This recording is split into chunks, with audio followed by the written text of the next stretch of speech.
नमस्कार दोस्तों, जय माता दी। स्वागत है।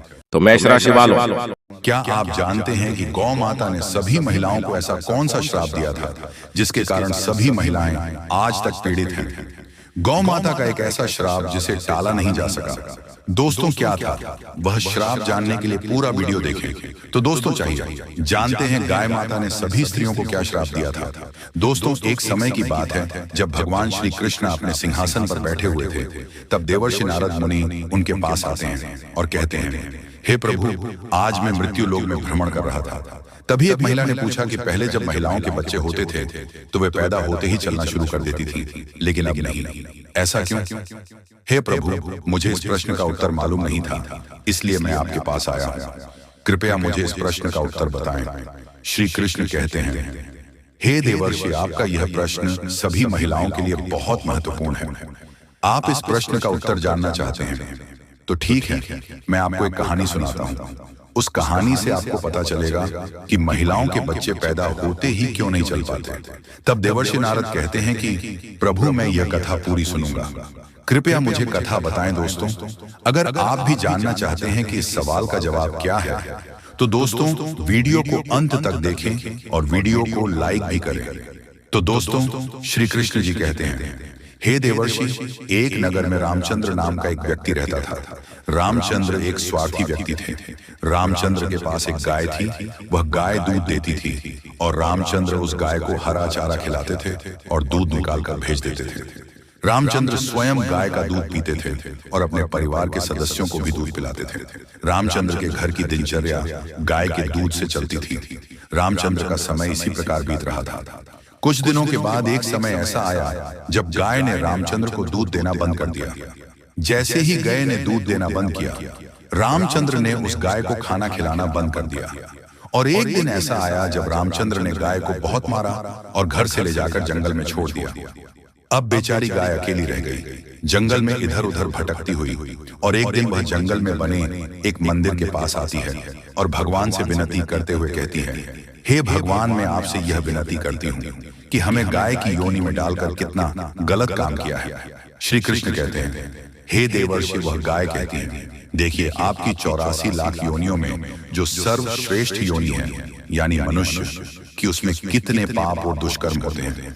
गाय कहती है, उस आदमी ने मुझे अपने घर में रखा और जब तक मैं दूध देती रही मुझे हरा चारा खिला रहा। जैसे ही मैं दूध देना बंद कर दिया, उसने मुझे चारा भी नहीं दिया। इतना ही नहीं, उसने मुझे अपने से दूर फेंक दिया। अब घर के बाहर इधर उधर घूमती हूँ। अब जंगल में चारा और घास खाकर पेट भरती हूँ। हे भगवान, तुमने जो सर्वोत्तम यानी बनाई है वह कितनी स्वार्थी और लालची है। श्री कृष्ण जी कहते हैं, हे देवर्षि नारद, धीरे धीरे समय बीतता गया।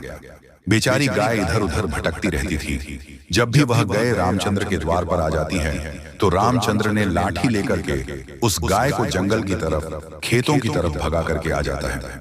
श्री कृष्ण जी कहते हैं, हे देवर्षि, धीरे धीरे एक दिन वह गाय गर्भवती हो गई।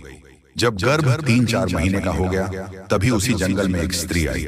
जैसे ही उस महिला ने उस गाय को देखा तो उसने मन सोचा कि यह गाय गर्भवती है, मैं काम करूंगी, मैं इस गाय को पालूंगी। जब यह बछड़े को जन्म देगी तो यह गाय मुझे दूध देने लगेगी, तब मैं इसका दूध खुद भी पीऊंगी और अपने परिवार वालों को भी पिलाऊंगी और इसे भेजूंगी। लेकिन जैसे ही वह औरत गाय पकड़ने जाती है और अपने पति को बुलाती है, जब तक उसका पति वहां आता है, गाय वहां से जा चुकी होती है। धीरे धीरे अधिक समय बीतता गया। श्री कृष्ण कहते हैं, हे देवर्षि, जब उस गाय के प्रसव का समय आया, तब वह गाय एक सुनसान जंगल में सुरक्षित स्थान पर गई और एक बछड़े को जन्म दिया। श्री कृष्ण कहते हैं कि हे देवर्षि, प्रसव के कुछ समय पश्चात वही स्त्री घास काटने उसी जंगल में गई थी और जैसे ही उसने दूर से देखा तो एक गाय ने अपने बच्चों को जन्म दिया था। तभी वह औरत उसके पास गई और जब उसने उसे गाय को ध्यान से देखा तो बोली, अरे ये तो वही गाय है, इस गाय ने पहले ही बछड़ा दिया है, यह अच्छा है। वो औरत सोचती है कि अब मैं इस गाय को जरूर पकड़कर अपने घर ले जाऊंगी। जैसे ही वह महिला अपने पति को बुलाने के लिए उस गाय के पास से जाने लगती है तो गाय उस औरत से कहती है, बहन, आज तुम हम पर एक उपकार करोगी। क्या यह मेरा बच्चा पीछे पड़ा है? तुम इसे उठाओ और मेरी गर्दन के ऊपर डाल दो। मैं अपने बच्चों को लेकर किसी सुरक्षित जगह पर चली जाऊंगी, क्योंकि यह मेरा बच्चा 8 महीने बाद चलने लायक हो जाएगा। 8 महीने बाद अपने पैरों पर चलने लगेगा। श्री कृष्ण कहते हैं, हे देवर्षि, नारद पहले ऐसा नहीं था। पहले गाय का बछड़ा 8 महीने बाद ही अपने पैरों पर चलने लायक हो जाता था। श्री कृष्ण कहते हैं, हे देवर्षि, लेकिन जैसे ही उस औरत ने गाय की बात सुनी तो वह बहुत जोर जोर से हंसने लगी और बोली, तुम्हारा बच्चा तो इतना गंदा है, इतनी गंदगी में पड़ा हुआ है, मैं तुम्हारे बच्चे को उठाकर तुम्हारे कंधे पर क्यों रखूं? मैं तुम पर यह उपकार क्यों करूं? जैसे ही उसे स्त्री ने गाय को देखा, उन्होंने उसका बहुत मजाक उड़ाया। उस समय गाय बेचारी लाचार थी, वह अपने बच्चों को उठा नहीं सकती थी। श्री कृष्ण जी कहते हैं, हे देवर्षि, उसी क्षण दुखी होकर गाय ने श्राप दे दिया। श्राप देते हुए उसने कहा, जाओ, आज तुम्हारा बच्चा जन्म लेते ही चलने लगा है, लेकिन आज मैं श्राप देता हूं कि तुम्हारा बालक जन्म के 10 महीने बाद ही अपने पैरों पर चल सकेगा, और मेरा यह बच्चा भले आज चलने में सक्षम नहीं है। जी हाँ, और जन्म लेने के बाद बहुत जल्द अपने पैरों पर चलने योग्य हो जाएगा।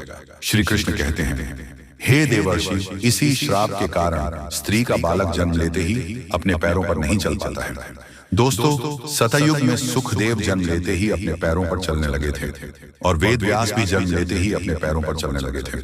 इसका कारण यह है कि गाय ने पूरी स्त्री जाति को श्राप दे दिया था। उस दिन के बाद से महिलाओं के जो भी बच्चे पैदा होते ही चलना शुरू कर देते थे, उनका सिलसिला वही रुक गया कि श्राप के कारण महिला का बच्चा 9 से 10 महीने के बाद ही चलने और अपने पैरों पर खड़ा होने की योग्य होता है, और गाय का बच्चा उसी दिन से अपने पैरों पर चलने की योग्य हो जाता है, चलने भी लगता है। इसलिए किसी की भी आत्मा को ठेस नहीं पहुंचानी चाहिए, किसी के मन को दुखना नहीं चाहिए, और यही सनातन धर्म का सबसे बड़ा धर्म है। गोस्वामी तुलसीदास ने लिखा है, परहित सरिस धर्म नहीं, भाई पर पीड़ा सम नहीं, अधाम यानी दूसरों के भले से बड़ा कोई धर्म नहीं है। इसीलिए हमें असहाय पशु पक्षियों की सहायता करनी चाहिए।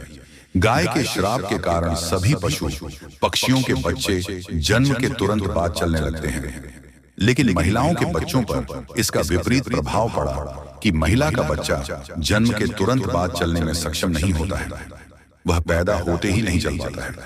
एक महिला की गलती के कारण आज पूरी मानव जाति की महिलाएं शराब का दंश झेल रही हैं। दोस्तों, आपको यह जानकारी किसी लगी हमें कमेंट में जरूर बताएं, और कमेंट में जय जय गौ माता जरूर लिखें। साथ ही अगर आप हमारे चैनल पर नए हैं तो चैनल को सब्सक्राइब जरूर करें, और हो सके इस वीडियो को ज्यादा से ज्यादा जरूर शेयर करें। तो दोस्तों, वीडियो देखने के धन्यवाद। मिलते हैं अगले वीडियो में।